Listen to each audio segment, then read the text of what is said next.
Hi மக்களே, இன்றைக்கி நம்ம சேனலில் ஜித்தன்லால் டைரக்ஷனில் டோவினோ தாமஸ் ஆக்ட் பண்ணுற ஏஆர்எம் படத்தில் ரிவ்யூ தாங்க பார்க்க போகிறோம்.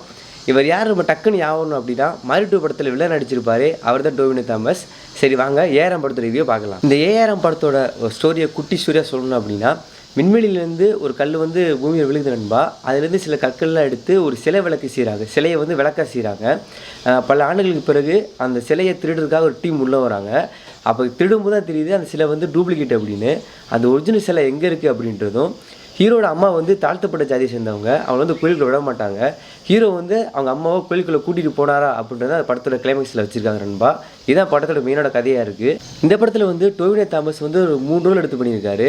அந்த 3 ரோலும் பார்த்தீங்கன்னா வேற ஒருத்தவங்க நடித்த மாதிரி இருக்கும். அந்தளவு டிஃப்ரெண்ட்டாக தன்னை காமிச்சிருப்பாரு. ரொம்ப அழகாக நடிச்சிருக்காரு நண்பா. படத்தில் ஹீரோ ஹீரோயினோட கெமிஸ்ட்ரி பார்த்தீங்கன்னா ரொம்ப அழகாக காமிச்சிருக்காங்க. இதனே அப்படி சொல்கிறேன்னா, ஹீரோயின் ரொம்ப அழகாக காமிச்சிருப்பாங்க. ஹீரோ பார்த்தா ஒரு நார்மலாக மேக்கப் இல்லாமல் நார்மல் ட்ரெஸ் போட்டு ஒரு நார்மலாக ஹீரோவாக காமிச்சிருக்காங்க. 2 பேத்துக்குள்ள லவ்வை ரொம்ப அழகாக காமிச்சிருக்காங்க. படத்தில் ஒரு த்ரில்லர் மூவியாக இருந்தாலுமே அங்கங்கே லவ் சீனை வச்சு ரொம்ப அழகாக கொண்டு போயிருக்காங்க நண்பா. அடுத்து பார்த்தீங்கன்னா ஐஸ்வர்யா ராஜேஷ் இந்த படத்தில் ஒரு ஆக்ட் பண்ணியிருக்காங்க. அவங்க சில ஒரு 10 நிமிஷம் அடிச்சிருக்காங்க படத்தில். இருந்தாலுமே கொடுத்த ரோலில் ரொம்ப அழகாக நீட்டாக பண்ணியிருக்காங்க நண்பா. தமிழ் படத்தில் பார்த்தீங்கன்னா ஹீரோ வில்லனுக்கு சண்டை வரும்போது எப்படி ஹீரோ தான் ஜெயிப்பார் அப்படின்னு நம்ம அடுத்த சீனை கெஸ் பண்ணலாம். அதே மாதிரி தான் நம்ம இந்த படத்தில் இது ஒரு மலையாள படம். இந்த படத்தில் அப்படி தான் இருக்கும் அப்படின்னு நினச்சி பார்க்கும்போது ஒரு ஹீரோ வில்லன் சண்டை போட்டுக்கிட்டு இருக்காங்க. டக்குன்னு பார்த்தா நம்ம நினச்சதை விட ஒரு ஆப்போசிட்டாக நடக்குது அந்த இடத்துல. ஸோ அந்த மாதிரி சில ட்விஸ்ட்டில் வச்சு படம் ரொம்ப அழகாக பண்ணியிருக்காங்க நண்பா. அடுத்து இந்த படத்தில் விஎஃப்எக்ஸ் ஒர்க் பார்த்தீங்கன்னா ரொம்ப அழகாக பண்ணியிருக்காங்க.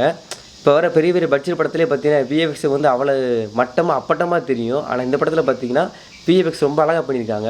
அது நீங்கள் 3Dயில் பார்க்கும்போது பார்த்தீங்கன்னா இன்னும் ரொம்ப நல்லாயிருக்கும். அந்த அம்பு வரிசையெல்லாம் பார்த்தீங்கன்னா ரொம்ப பர்ஃபெக்டாக பண்ணியிருக்காங்க.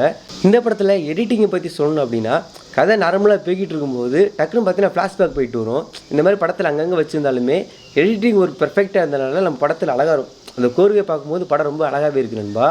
அப்புறம் இந்த படத்துக்கு மியூசிக் திபு நினன் தாமஸ் பண்ணியிருக்காரு. படத்தில் ஒரே ஒரு மெலடி சாங் தான் இருக்குது. பட் அதை நம்ம ஃபோனில் ரிங்டோனாக வச்சுக்கலாம். அந்தளவுக்கு ரொம்ப அழகாக க்யூட்டாக பண்ணியிருக்காரு.